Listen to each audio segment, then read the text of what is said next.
Hello everyone. This video presents a notable event that happened on each day from the past week in history. On March 2nd, 1978, comic actor Charlie Chaplin suffered the indignity of having his coffin stolen from its grave in Switzerland. The grave robbers held Chaplin's remains for ransom, but were soon caught and the coffin, complete with Charlie, was reburied, this time with reinforced concrete. Chaplin was not the only celebrity to be victimized by grave robbers, and today we look at two other notable cases. Thomas Paine, American revolutionary, was improbably dug up in 1819 by an Englishman that brought the body to England for a more ceremonial interment. But lacking funds, he kept Paine's body in a trunk in 1835. Paine's whereabouts today are unknown. Tassos Papathopoulos, the president of Cyprus, had been dead for about a year in 2009 when his body was stolen from its grave to be used as a hostage to release a prisoner. His body was recovered 3 months later. On March 3, 2018, the track and field world lost one of its greatest runners when Roger Bannister died, the first person to run a mile in under 4 minutes. Prior to Bannister's run in 1954, many people doubted that any man could break the 4-minute barrier. Obviously, those doubters were wrong. Bannister was involved in another historic race, this time in the finals of the 1,500-meter run at the 1952 Olympics, in which he finished 4th, the incredible part being that all 8 runners in that race broke the Olympic record for the 1,500. Some other incredible athletic performances include swimmer and later movie Tarzan Johnny Weissmuller never losing a race in 10 years of competition, something even Mark Spitz and Michael Phelps cannot claim.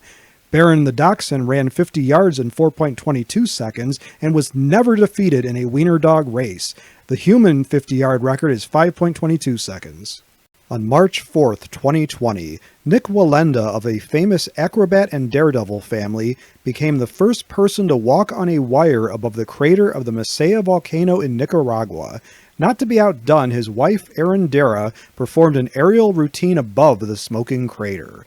The Wallenda family is famous for many of their death-defying firsts, with Nick personally holding 11 Guinness World Records, including being the first to walk across Niagara Falls on a high wire. Other daredevils have achieved epic firsts, including Annie Edson Taylor, the first to survive going over Niagara Falls in a barrel in 1901. Albert Berry in 1912 became the first ever to parachute safely from a flying airplane. Helmut Schenk in 1942 was the first pilot to ever safely eject from an airplane in flight. Finally, Lazo Schaller made a 192-foot high dive into water in 2015. His speed at impact was 76 miles per hour.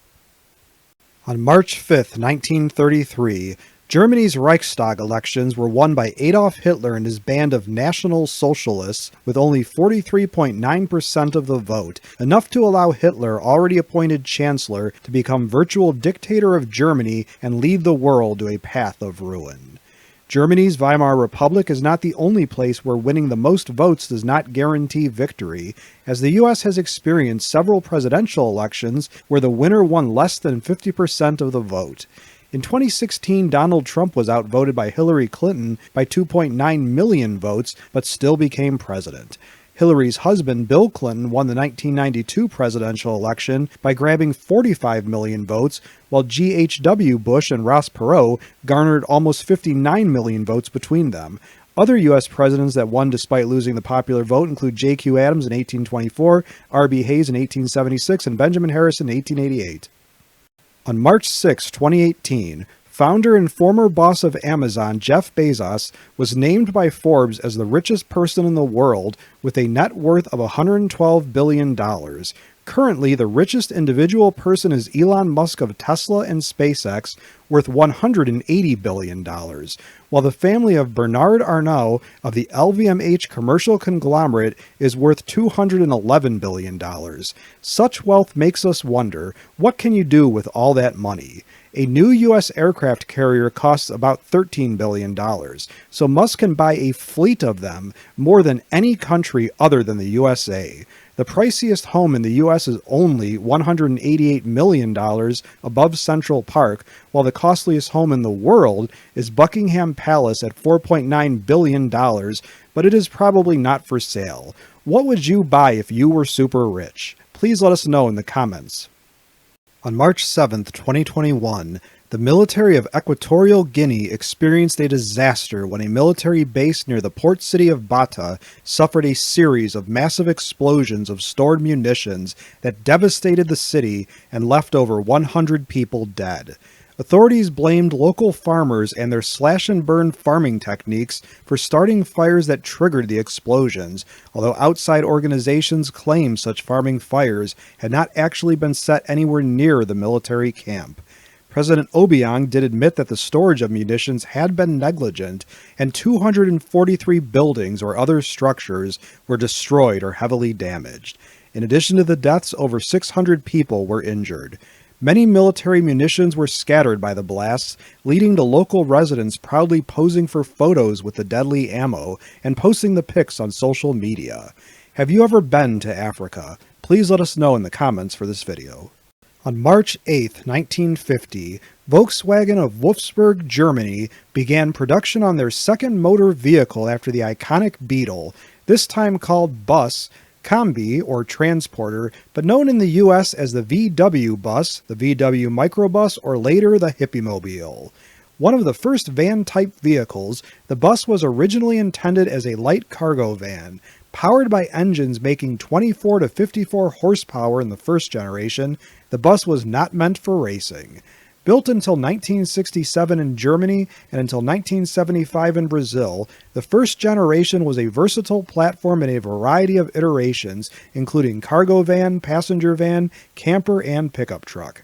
Hippies and free spirits flocked to the bus, often painting them in mod patterns. A second-generation bus was made until 1986, and today you can get an electric-powered version. Have you ever owned a VW bus?